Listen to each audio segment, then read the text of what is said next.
Joo, Lauri Saalstedt ja Karkkila, Avantin harrastekäyttäjä.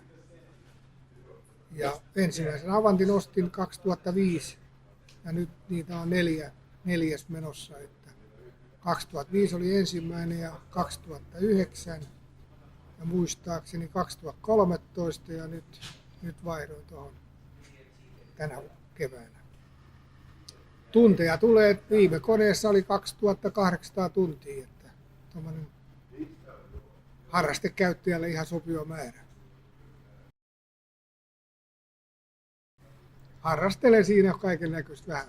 Välillä levittää multaa soraa, kantaa multaa soraa, paikasta A paikkaan B ja poraa vähän tolpan reikiä ja kierrepaaluja ja milloin mitäkin. Helpottaa monta hommaa. Se on just kaikki tavara, mitä pitää siirtää trukkilavalle ja sitten tosiaan se sorakuorma siirtyy paikasta A paikkaan B tosi helposti, nopeasti.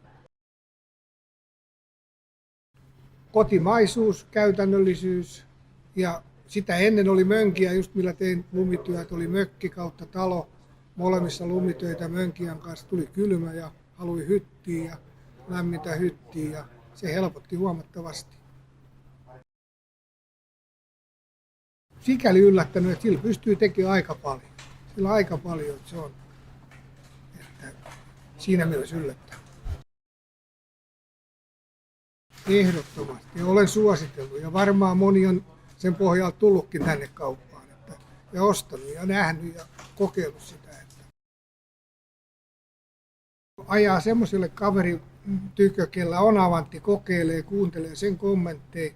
Tai sitten viime kädessä ajaa tänne. Niin siellä pystyy kokeilemaan ja näkee. Ja, niin sen jälkeen ei mieti enää.